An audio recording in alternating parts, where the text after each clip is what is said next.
Hi friends, this is Winnie. Welcome to my channel Winnie Terrace. Andaman series का ये second part है जिसमें हम बात करेंगे पोर्ट ब्लेयर आइलैंड की। पोर्ट ब्लेयर अंडमान की मेन सिटी है और यहीं पे अंडमान का एक एयरपोर्ट है जिसका नाम है वीर सावरकर एयरपोर्ट। ब्रिटिशर के टाइम पे यहाँ काला पानी की सज़ा दी जाती थी। हम पोर्ट ब्लेयर में 3 दिन रुके थे। हमारी 7 डेज़ की ट्रिप में हम 1st, 6th and 7th day port Blair में रुके थे। डे 1 हमारी फ़्लाइट सुबह 8 बजे तक पोर्ट ब्लेयर पे लैंड हो गई थी। एयरपोर्ट से बाहर निकलते ही हमने होटल के लिए कैब ले ली थी।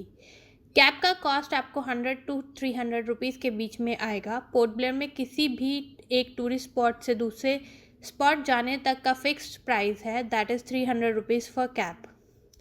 पोर्ट ब्लेयर घूमने के लिए आप स्कूटी भी रेंट पे ले सकते हैं और ऑटो भी कर सकते हैं जो आपको कैब से सस्ता पड़ेगा। अगर आप फैमिली के साथ हैं या किसी बड़े ग्रुप में हैं और हैसल फ्री ट्रिप, मैं रिकमेंड करूंगी जो कैब आप एयरपोर्ट से बुक करें उन्हीं से अपने पोर्ट ब्लेयर की ट्रैवलिंग बुक करा लें। उससे आपको ओवरऑल ट्रिप पे कंसेशन मिल सकता है। जैसे हमें कैब का कॉस्ट 100 रुपीज़ पड़ा था क्योंकि हमने अपनी 12 टांग की बुकिंग उन्हीं के टूर एंड ट्रैवल से करा ली थी। हमने डे फर्स्ट के लिए होटल आइलैंड क्लिफ बुक किया था जिसका प्राइस 2100 रुपीज़ विदाउट ब्रेकफास्ट पड़ा था। It was a nice clean hotel and staff भी काफ़ी कोऑपरेटिव था। कुछ टाइम रेस्ट करने के बाद हम अपने पहले टूरिस्ट प्लेस के लिए निकले जो था समुद्रिका म्यूज़ियम। 6 to 7 रूम्स में बने इस छोटे से म्यूज़ियम में आप अंडमान की history, tribes and different corals के बारे में जान सकते हैं। इसे आर्मी मेंटेन करती है। यहाँ की entry ticket 50 rupees for adult and 25 rupees for child है। टिकट काउंटर सुबह 9 बजे से 1 बजे तक, फिर 2 बजे से 5 बजे तक खुला रहता है। समुद्रिका म्यूज़ियम विज़िट करने के बाद हम लोग सेलुलर जेल विज़िट के लिए निकले।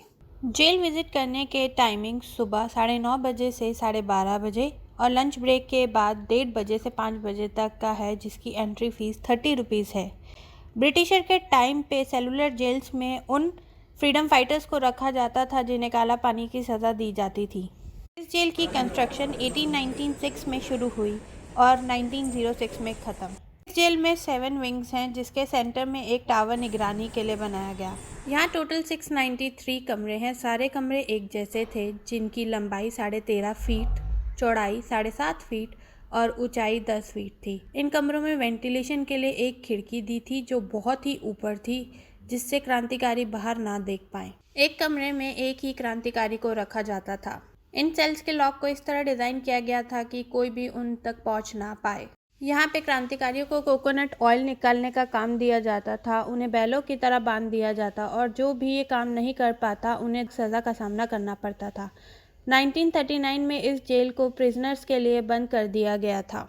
सेलुलर जेल विजिट करने के बाद हम कार्बन बीच के लिए निकले। ये बीच सिटी से 7 से 8 किलोमीटर दूर है। यहाँ टूरिस्ट क्लीन वाटर में स्विमिंग का मज़ा ले सकते हैं और वहीं टोल कोकोनट ट्रीज़ के नीचे रिलैक्स कर सकते हैं।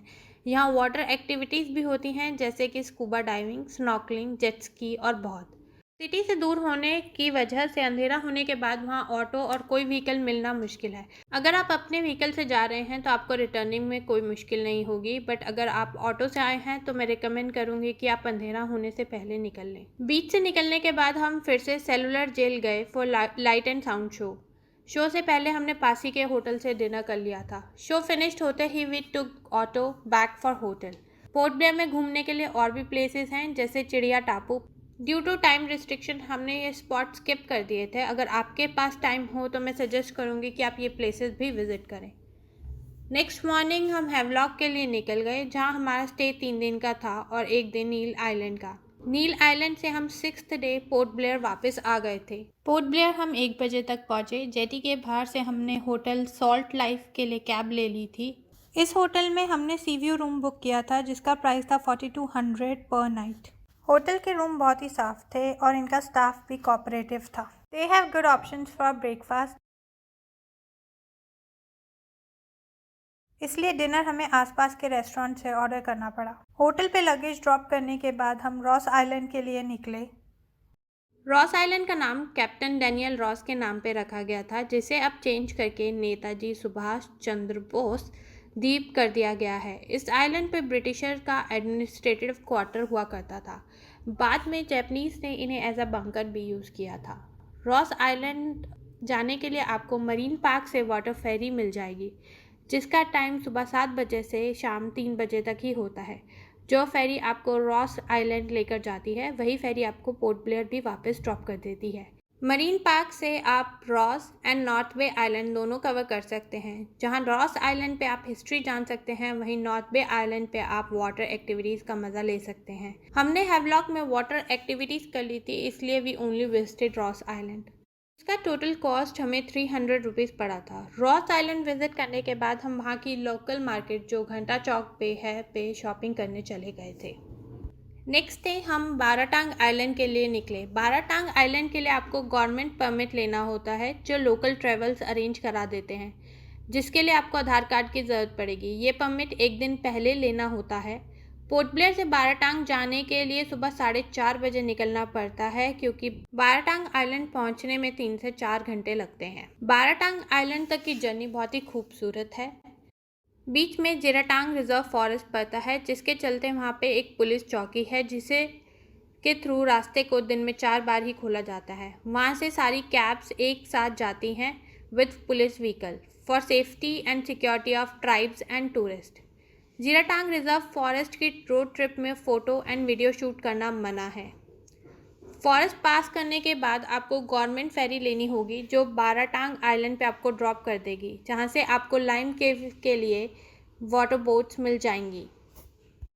वाटर बोट आपको लाइमस्टोन केव की ट्रैकिंग पॉइंट पे ड्रॉप कर देती हैं एंड आपके साथ एक गाइड भी रहता है, जहाँ से 1.5 किलोमीटर तक आपको ट्रैक करके जाना पड़ता है। केव्स में आप different types of natural structure formations देख सकते हैं, जो बॉटम एंड टॉप दोनों तरफ से बढ़ रहे हैं। फॉर्मेशंस को प्रिजर्व करने के लिए इन्हें छूना मना है। सेम बोट आपको 1 घंटे बाद वापस ले आती है, जहाँ से आप कैब करके मड वॉल्केनो देखने जा सकते हैं, जिसका कॉस्ट 800 रुपीज़ पड़ता है। 2:30 तक आपको बाराटांग आइलैंड से वापस निकलना पड़ता है टू क्रॉस जिराटांग पुलिस चौकी ऑन टाइम। शाम 7 बजे तक हम वापस अपने होटल पे आ गए थे and due to sudden climate change and cyclone warnings we prefer to stay at hotel. Given the fact कि अंडमान का वेदर बहुत अचानक ही चेंज हो जाता है, तो बहुत बार क्रूज़ एंड वाटर जेटी बंद कर दिए जाते हैं। इसलिए मैं सजेस्ट करूँगी कि आप अपनी पोर्ट ब्लेयर की ट्रिप लास्ट के दिनों में रखें, ताकि आप रिटर्न फ्लाइट से 1 या 2 दिन पहले मेन सिटी में रहें। आज के लिए इतना ही। मेरी नेक्स्ट वीडियो में हम बात करेंगे हैवलॉक के बारे में। अगर आपको मेरी ये वीडियो पसंद आई हो तो इसे लाइक एंड शेयर करें। प्लीज़ चैनल को सब्सक्राइब करें और नोटिफिकेशन बटन ऑन कर लें, ताकि आपको मेरी अगली वीडियो का नोटिफिकेशन पहले ही मिल जाए। Thank you for watching. Stay safe, stay healthy and keep travelling.